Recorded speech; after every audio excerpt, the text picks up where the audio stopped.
Cette vidéo ici va vous montrer comment est-ce que vous pouvez prendre quelque chose qui est dans votre entrepôt, puis d'être capable d'ensuite l'associer à un endroit spécifique.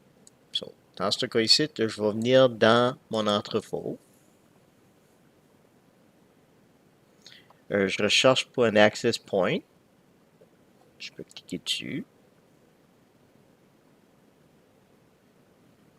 Il me dit que je n'ai un dans mon inventaire ici à Batter. C'est exactement ça que je cherche pour. So, je vais appuyer dessus.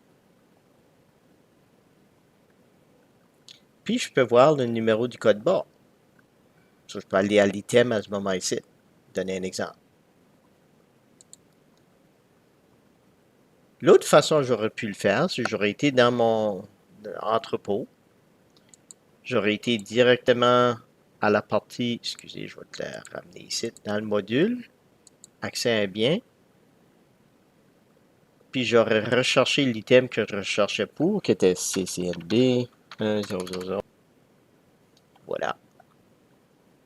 Puis je peux le choisir ici. Ça ne fait pas de différence quelle façon que je le fais.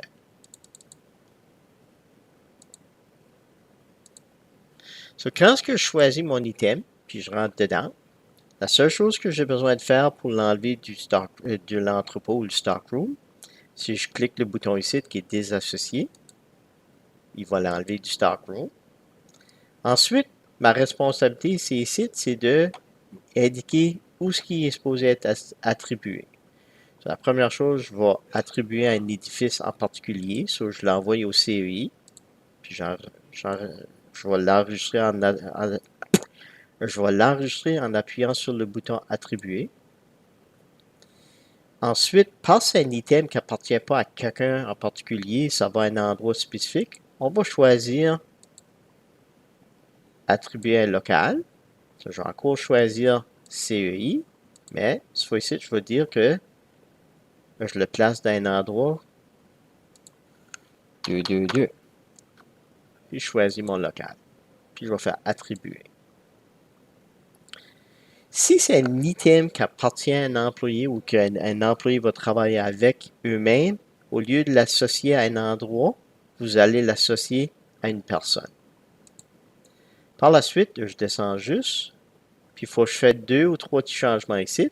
So, l'usage, c'est plus dans le stockroom, c'est qu'il est en usage. Puis ensuite, faut que je mette la date que je l'ai mis en service. So, là, je vais mettre le 2 de mai. Je peux mettre d'autres informations aussi que je veux ici puis ici, qui est description puis note. Et ensuite, je monte juste au top puis je vais appuyer sauvegarder. De cette façon-là, j'ai sauvegardé mes changements. Le morceau, il n'est plus dans mon inventaire dans l'entrepôt, puis il est maintenant associé à un endroit spécifique.